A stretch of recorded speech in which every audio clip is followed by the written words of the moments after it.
No, parlay. Parlay, yeah. I was gonna ask the last thing about parlay. Oh no, keep going. Parlay is a should we parlay? Is that Now, honestly, here go the thing with this sports betting thing, right? They done ran a whole script on this because being a bodyguard, oftentimes I get hired by actual gamblers who do this for a profession. I've seen guys lose millions and then come back and make millions. The thing is this though, these sports bettors, like these handicappers, what they call them, bro, I never heard of that. A sports bettor who's good is called a sharp. A sharp is the guy who got the insight on how to pick plays with sports, not no handicapper. And it's not enough room in that to be selling your picks. Because at any casino, if you win too many times, you get banned. So did I go on the internet, I'm like, man, so he don't never lose? And then like they printing up these tickets and showing it like they won, put the stack of money right there. I'm a #1 sports bettor in the country. Boy, watch out, dude. Get out of here. It's Vegas. You cannot beat the casino too many times and come back in there. So why do you think they pushing prize picks so much? Because I've seen Rudy Red, Rudy Rose, several people be like, I won $1 million on prize picks last year. And you can too. And it's everywhere. It's on TV. It's on your social media platforms. Prize picks. Win $1 million. Each year, we see more laws being passed, allowing sports betting, allowing parlays, allowing same ticket bets. Well, it's just the champions in the industry. Because before that happens, people have to pay money to senators and congressmen to get their policies passed. When you see a celebrity making a big bet, that's not their money. That's the company's money. So yeah, they won $1 million. No, they didn't. The company, like with Drake and his situation, well, they give him that money to gamble with. So of course you're gonna bet $1 million on this guy, $1 million on this guy. At any casino in the world, if you beat the casino too many times, they're gonna ban you on the spot. They're gonna come up to you, tell you, listen, we're banning you, thank you for your business. They're gonna walk you out the door. So, are you familiar with Mickey Mace? Mickey Mace, he's a sports handicapper, right? No, he's the guy. Oh, I know what you're talking about. Yeah. Yeah, he's banned from damn near everywhere. Yeah, that's what I was gonna say. Some people just got the magic hand. Like, you ever heard of Bob the Goat? No, I heard.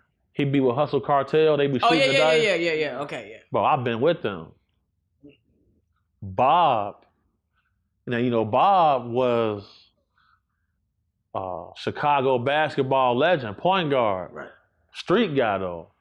Those things he did in the street, he couldn't get all the way where he wanted to get, but he got a magic hand. He beat a casino for $400,000 on the dice. Right. They banned him. Some people got the magic touch. Some people just got it, some people don't. But if you got the magic touch, look at Dana White. Yeah. Dana White, one of the greatest poker players in existence, banned from damn near everywhere. Yeah. You just can't keep winning. No, you can't. Yeah. Because if, they made over $4 billion last year on parlays. You get on FanDuel, they suggest to you 10 parlays. Look good. Look great. You're not finna hit them. But when somebody do hit, they post it everywhere. Yeah. To entice people like, man, go ahead, put your red money on here, man. You gonna win, you gonna hit it. That's how the lottery works. Hey, we're gonna show this winner, we're gonna hold the winner up. For sure. You won X amount of dollars. For sure. Everyone gonna try to play the next day. Everybody. The jackpot is this. Everybody go play. So it's all a mental game. That day I was with the poker dude and the Chinese dude trying to put hands and feet on me. Yeah. It's because he lost. he lost all that cheese. He ready to snap now. And then he want to pick on dude. Now I got to get involved. Finna get me flying knee or something. No, that it leads to crazy stuff. Now you be in Vegas. What's the most you seen somebody lose? $5 million. $5 million in one sitting. Yeah. What was he doing? Like baccarat? Baccarat for sure. Baccarat, right. Baccarat. Yeah, he lost. Then they got a machine. They have a machine where each time you pull is 5,000. Yeah, they do. I seen dude on that machine all day and night. No, hell no. Seen it. Five. But when he hits, he hits. Yeah, you hit, but how much you didn't lose? I never seen. I don't think it's possible for a guy to be, for his plus minus to be in the green. You either barely breaking even. Man, I know a dude who spent $110 million on gambling. And I think he lost 110. I think he made like 70 something. He can't gamble anywhere. He can only gamble online. For sure. Yeah, man. And they want to try to short me on the cheese. Yeah, like, nah, bro. Because they feel like they got to get, gambling is lifestyle now. They gamble on the pump. They gamble on everything. Yeah, they gamble on everything. I gamble on everything. I done seen dudes gamble like, listen, if I throw this paper ball to the sun, you got to eat everything in the garbage can. That's how they say Michael Jordan was. Michael Jordan would just gamble on any and every situation that'll come about. He got his pops killed. He gambled so much. Facts. Yeah, That's a fact. that is facts. Yeah, come on, look it That's up. a fact. Look it up. So let me go and run it down to you because of course, yeah. I know it was his dad got killed, but I didn't. Gambling, yeah. It was over gambling. That's why he went to go play baseball. The NBA told him walk away. Yeah, they told him that man. That's why he murder. Damn. Gambling. So Facts, bro. to circle back to some of these executive orders, I gotta get your take on the executive order and your thoughts on let's just start with the main one that everybody's talking or speaking on. No longer identifying anything but male and female. We are gonna strictly stay male, female. There's no more him, them, they, thee, thou on applications of federal situations. It's just him or her. That's it. Yeah, so when you first start studying zestology and looking into all of these zestivities, and you look at these zest individuals, you realize that they operate in groups. Massive groups. You feel me? And scientifically, there's the X chromosome and the Y chromosome. That's it. Point blank period. It should be argument done, but it's not. So when you see a person, under the Robots in Disguise Act, you feel me? They try to go get in a boxing ring with a biological male, they knocked out 25 seconds. Why would you want to do that? Because if you take a 6'6", 400-pound woman and take me, we the same height and weight, and get in the ring, that's not a fair fight. That's not fair. Why would somebody want to violate? Why is there men? Why were there men walking around in a woman's jail? They come back 6 females pregnant now.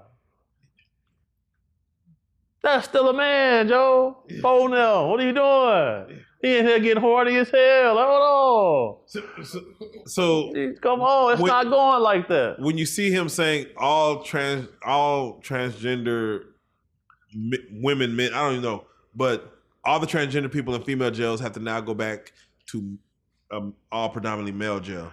Could you imagine being a man in a woman's jail? You finna run the spot. Nobody can whoop you. Nobody in there can whoop you. And then you still got a move on you. You feel me? But a man who identifies as a woman in the man's jail, whole conversation about to be paused, but that's on him, between him and God, man. That's how he want to get down. He want to get his cakes touched. He's volunteering that. But think about it. You take a man, put him in a woman's jail. Oh yeah, no. He gonna wake up being a man one day. So these hoes playing too much. Now it's cracking now. Now it's just cracking. CEOs getting knocked out and everything. Why he over there? And then Kamala had it so they can get free transitional surgery. Kids can't even go to school for free. Yeah. If Evil, Trump, dog. if Trump didn't put that order through, the fact that someone could just wake up and identify as something, and then maybe later on that day identify as something else, and then all week just change it up. How bad do you think it would have gotten if Trump didn't say, hold on, we got to stop this? Because I even felt that this might get kind of out of hand just based on I could identify as a chair and be, like, what are we doing? Not gonna lie to you, bro. I was on edge for a year. Because if you look at history, bro, you cannot pick on white people too long, bro. They organize themselves in secret, and then they just pop out. They stormed the Capitol, dog. Nobody knew it was coming. They knew it, though. And the only person to kill somebody up there was the black dude who shot old girl through the window. You see what I'm saying? I was worried, bro. You can't pick on them too long. These the best group of killers the world ever saw. Without them, look what they did to build this. And then who gonna be on the front lines of any war? Them. It ain't gonna be us, dog. You can't pick on them too long. Cause this means that they stole the election. This election was a landslide. The one previously, they stormed the Capitol. We haven't seen that since the 1600s, man. Man, listen. You know what else they was for? Bro, Boston Tea Party or something like that. Bro, they was getting ready to poison water supplies. So we got away. Yeah. But I was worried about that, bro. I'm like, man, all right. Because that whole we are the silent majority is real, but we are the minority here, man. It's a whole lot of them. They come out the mountains. It's ugly now. Real life. If that shit ain't real life,